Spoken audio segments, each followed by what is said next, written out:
Good to be here, always good to be here. Welcome to a new video. This is another video in the series of non-reviews where I talk about cinema, but I'm not interested in evaluating them and telling you whether they're good or bad. I'm not interested in doing that. I'm more interested in documenting my thoughts and reactions to different films that I viewed recently, and most of which people have not heard of. That's cool. I guess part of what I do is motivated by my desire to promote discovery of alternative art works, whether it be in cinema, music, whatever, painting, sculpture, whatever, it doesn't matter. Anyways, I'm going to get to the point. So one of the films that I've been thinking about the most that I watched recently is We Can't Go Home Again. It's a film by Nicholas Ray. Nicholas Ray is one of the most acclaimed American film directors of his generation and directed such acclaimed classics as Johnny Guitar, Rebel Without a Cause. These are films that get screened in cinemas to this day. They're part of retrospectives. They get reissued on DVDs and Blu-rays. So quite famous, right? But We Can't Go Home Again is his final major feature project. And it's not very well known at all. In fact, there's a couple of reasons for that. One of them is because it's possibly his most experimental work. In it, he also pioneers the use of early video synthesizers.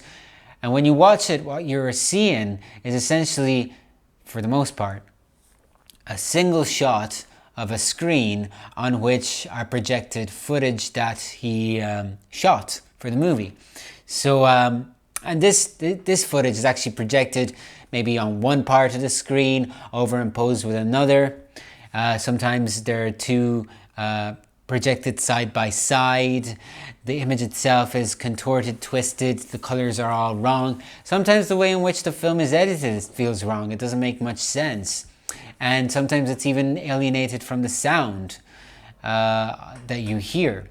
So yeah, it's a different way of filmmaking. So he's definitely experimenting with ways of bringing a film to the screen here. And this film is definitely one of those that you may consider a Brechtian film, which means that it attracts attention upon itself as essentially a replica of life. Like it wants you to know that you're watching a film, right?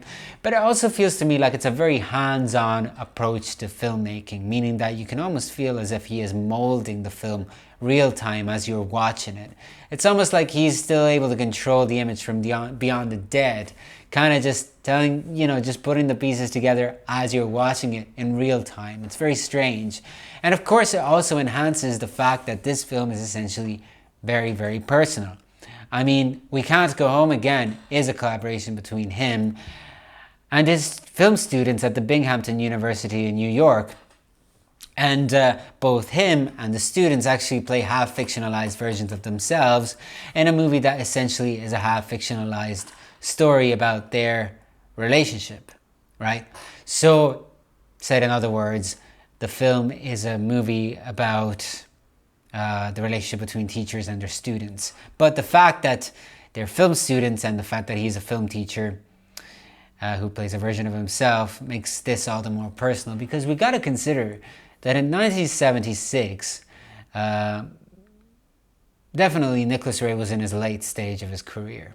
He had been active since the 40s, I believe. And he was definitely an acclaimed filmmaker. But his reputation really, was really, basically what I'm trying to say is that his works were really reevaluated from the late 50s onwards. Reason being, during the late, did I say 80s? I meant 50s.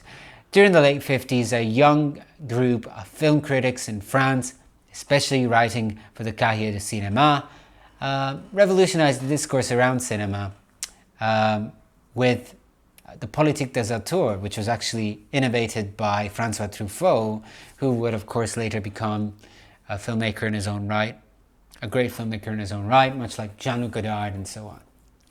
And what the auteur theory basically said is that the film director is the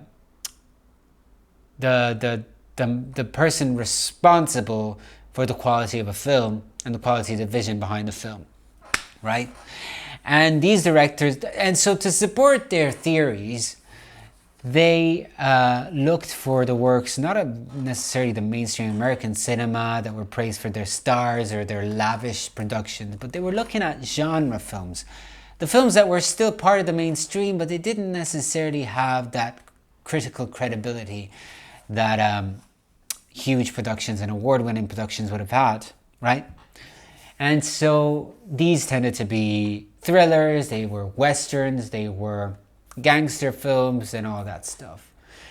And so the directors they used and they praised as their heroes were Howard Hawks, they were Alfred Hitchcock, Orson Welles too, you know, and certainly Nicholas Ray too, to an extent, because it wasn't so much, I don't think that it was the French critics so much as it was the American auteur theorists who came later, more in the early 60s, who really looked up to Nicholas Ray, and really Nicholas Ray became sort of their reference point in terms of their own discovery, like they had rediscovered him. It was they who rediscovered the works of Nicholas Ray, which when you look at them, they're not necessarily tied together by an aesthetic style that is instantly recognizable.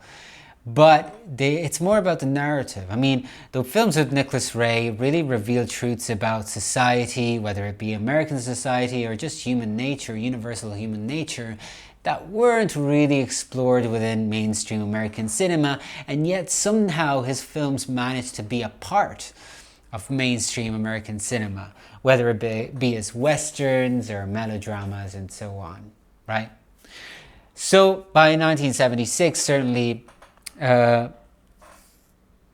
Nicholas Ray was seen as one of those American figures of American film who had somehow instigated and acted as precursors of New Hollywood, aka the new American wave of filmmaking, represented by such auteurs as Martin Scorsese, Francis Ford Coppola, and so on. And they really held Nicholas Ray highly. I mean, they regarded him as a mentor, as a precursor to their new style of American cinema that was more daring. It was stronger. It had a style that was more self-conscious and didn't necessarily recall the style of the American studio productions of earlier days. It was also influenced by world cinema. And it was just influenced by a growing awareness of the cinematic art form and its potential. But so how did this make Nicholas Ray feel? I mean, he had become a household name, highly regarded by this group of filmmakers on the rise, who were much younger than him, of a newer generation. How did it feel? Well, in 1976, Nicholas Ray was really at the late stage of his career. And all his life he had struggled with drug addiction and he had been an alcoholic. And so that also contributed to what is regarded as a fall or decline in quality of his works, right? And this is important to say because I feel like in We Can't Go Home Again, a lot of his own insecurities are portrayed, right? So we're talking about insecurities about his own works, about his own style of filmmaking, as well as how he fit into the new burgeoning scene of the American New Wave and younger filmmakers on the rise. Which is why in the film, what we see is that this group of students, they support each other as they evolve. They support each other also in their personal lives. While Nicholas Ray, who finds himself in the role of a mentor, yes, I mean, he's essentially alone.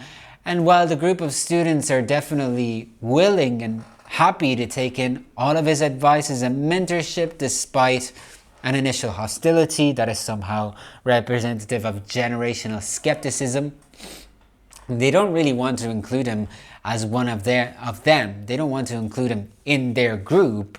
I mean, this is a timeless truth when it comes to generational gaps.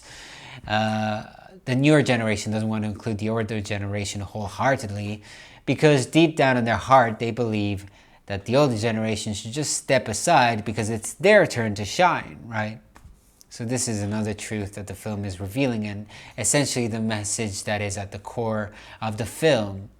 So this leaves Nicholas Ray in the uncomfortable situation where he knows that there's so much energy left inside him to want to create, to want to continue to innovate, as he does, experimenting with such techniques as I mentioned, the video synthesizer, experimenting with new ways of filmmaking, experimenting with the language of filmmaking at large, right? But, these young filmmakers really don't want to include him in the group, and so he just finds himself alienated. He's almost like an outcast. It's almost as if he were already dead, And, right, so that's what I'm getting at, and that is the message of the film.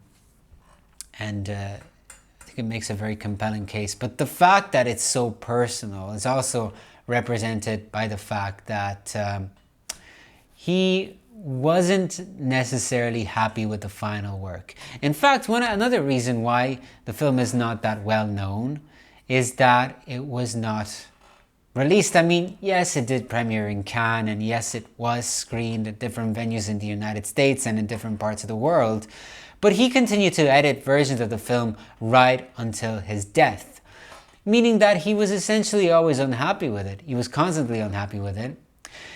And this to me says that he was dissatisfied with his own experimentation with the newer styles of filmmaking that were proliferating at this historical point in film. And I'm sorry, I've got an allergy attack, I'm struggling with allergies here.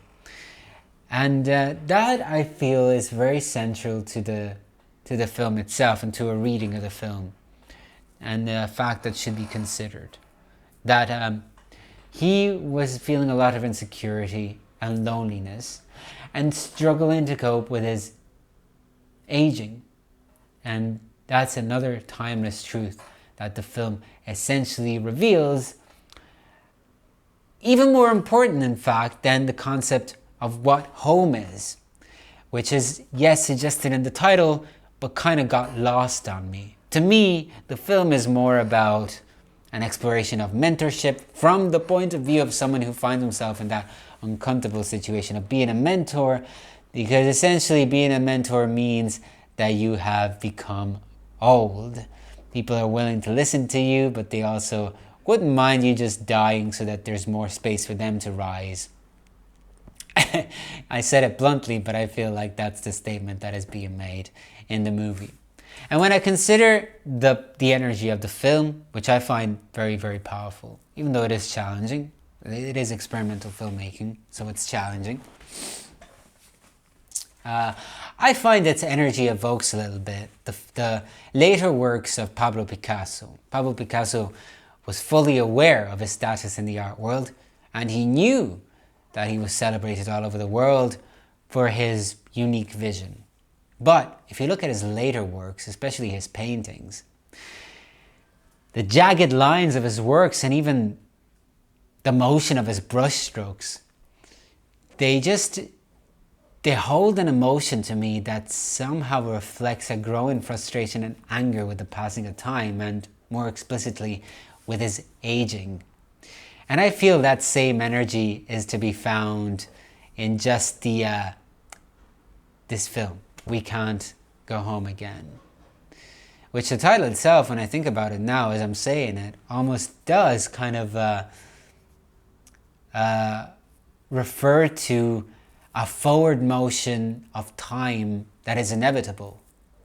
And yes, the word home is there, but it's really time that is being observed here. And so I thought it was great. I thought it was a great, powerful film. It made me think, and it still continues to make me think as I'm recording this. And definitely fits in with my idea of promoting a wide and varied exploration of the arts. It's not a very easy film to find. If you do come across it, I suggest watching it. It does take patience, but if you have that patience, you'll probably be rewarded for taking the time. And I thank you for taking the time to watch this video, and we might see you soon, or not. Ciao.